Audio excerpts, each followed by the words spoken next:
বলেন বলেন বলেন বলেন।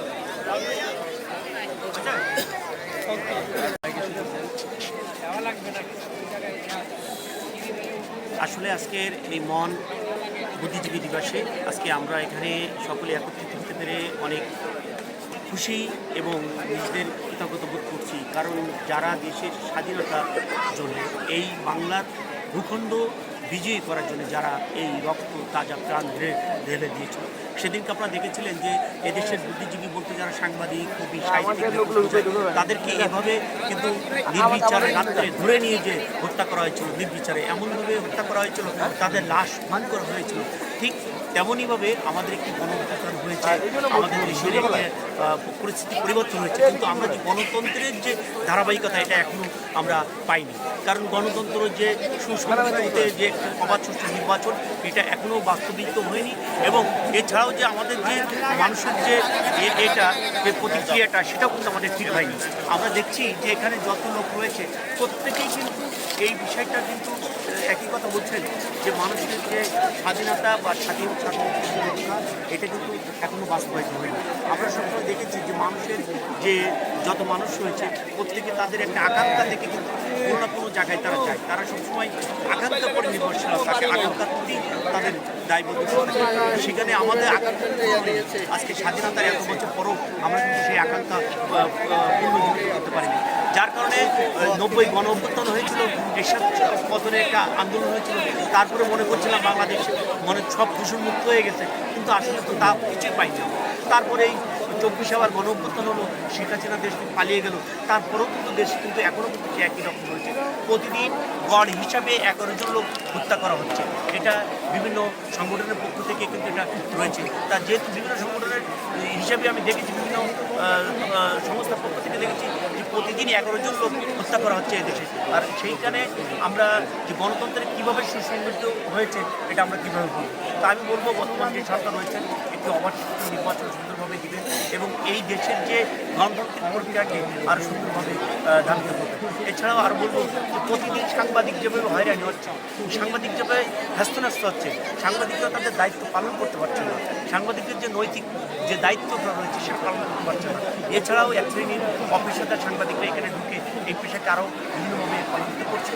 এই বিষয়গুলো নিয়ে কিন্তু আমরা আরও একটু মোটিভেশন করার দরকার, আর একটু ভালো চাহিদা ছিল আমাদের, যে চাহিদাটা জুলাই যোদ্ধাদের কথা অনুযায়ী ছিল যে কোনো বৈষম্য থাকবে না, কিন্তু এখনও সেই বৈষম্য আমরা কোনো রকমভাবে মুক্ত হতে পারি না।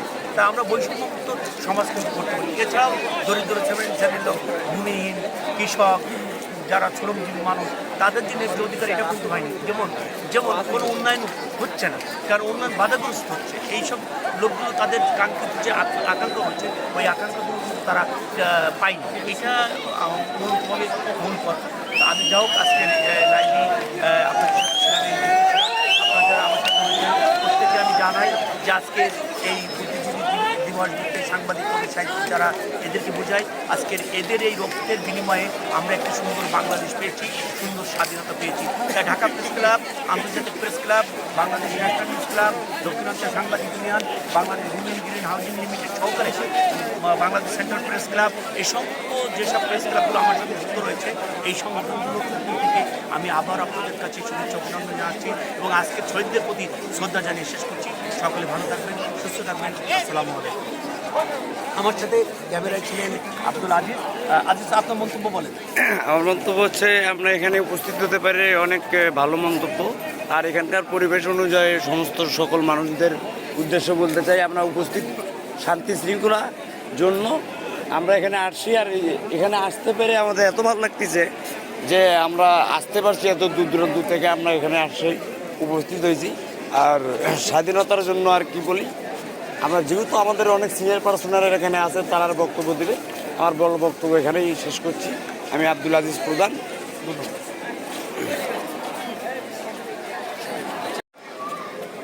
আমি মোহাম্মদ শিয়াবতী, ঢাকা বীরপুর প্রেস ক্লাবের সাধারণ সম্পাদক। তো আমরা আজকে শহীদ বুদ্ধিজীবী কবরস্থানে তাদের প্রতি যে শ্রদ্ধা জানাতে আসছি বীরপুর প্রেস ক্লাবের পক্ষ থেকে। আমার সাথে আছে মিলিটারি প্রেস ক্লাবের সভাপতি এবং আমাদের সাথে আছেন মিরপুর প্রেস ক্লাবের সম্মানিত প্রধান উপদেষ্টা তালুকদার রুমি সাহেব, আছেন সভাপতি ফজলুল আলম। তো আমরা চাই যে গণমাধ্যম, আপনি যে আমার শ্রদ্ধেয় প্রধান উপদেষ্টা বললেন আপনি যে গণমাধ্যম স্বাধীনতা চান, আমরা সকলেই গণমাধ্যম যেন স্বাধীনভাবে তাদের শিক্ষাগত দায়িত্ব পালন করতে পারে। সেই সাথে পুরো বুদ্ধিজীবী বা যারা জ্ঞানী গুণী লেখক, সাংবাদিক যেন কোনো প্রকার হত্যাকাণ্ডের শিকার না হয়, তারা যেন স্বাধীনভাবে তাদের কাজগুলো করতে পারে, এটা আমাদের ধন্যবাদ। দর্শক এতক্ষণ শুনছিলেন, আমরা আপনাকে দেখছিলাম যে আমাদের ঢাকা থেকে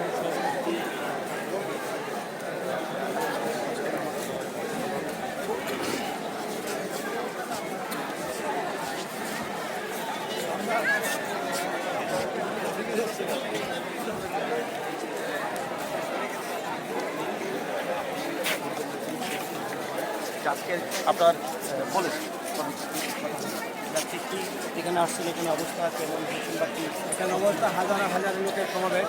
আজকের অনুভূতি অনেক আমার কাছে ভালো লাগছে। আমরা আসছি প্রতি বছরই আমরা এসে আমরা শ্রদ্ধাযাপন করি।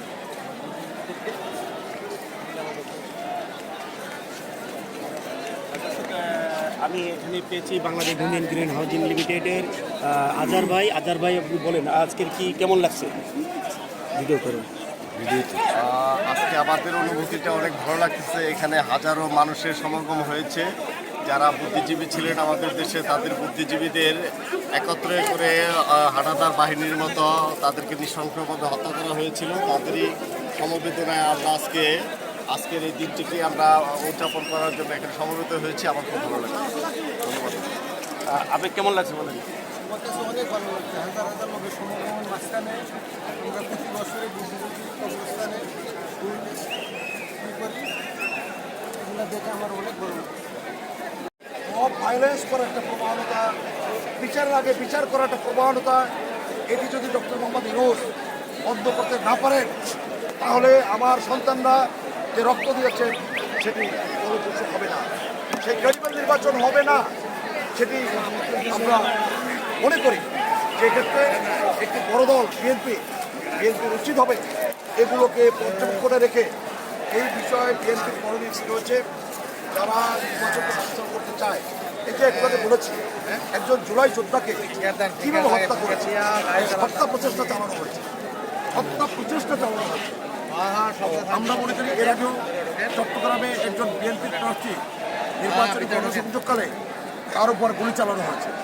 এই যে একটি কলাকৌশল, বম ভায়োলেন্স এবং পিছন থেকে গুলি করার প্রবণতা বা মুনাফিকের যে ভাবধারায় তাদের যে আচরণ, তারা এদেশে নির্বাচন চায় না আসলে।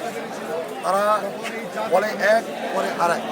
আমরা মনে করি যে সেক্ষেত্রে সরকারকে দায়িত্ব নিতে হবে, সরকারের প্রশাসন ব্যবস্থাকে ঢেলে সাজাতে হবে। যে স্বরাষ্ট্র মন্ত্রণালয়ের যে দায়িত্ব রয়েছে, আমি মনে করি যে স্বরাষ্ট্র মন্ত্রণালয়ের যিনি দায়িত্ব রয়েছেন উপদেষ্টা, উনি অত্যন্ত বিচক্ষণ একজন মানুষ, আমি দেখেছি, ওনাকে দায়িত্ব দিতে হবে। এখানে যদি আমরাও অপরাধ, আমি নিজেও যদি অপরাধের কাঠ করে দাঁড়াই, আমার বিরুদ্ধে ব্যবস্থা নেই। তা না হলে এই দেশে মানুষের যে আশা আকাঙ্ক্ষা, যে নির্বাচন, গণতান্ত্রিক যে নির্বাচন, ত্রয়োদশ জাতীয় সংসদ নির্বাচন, সেটা কিন্তু ক্রেডিবল হবে না, সেটা কিন্তু ইনক্লুসিভ হবে না। এই জন্য আমরা মনে করি যে সরকার এবং যারা স্টেক হোল্ডার রয়েছে,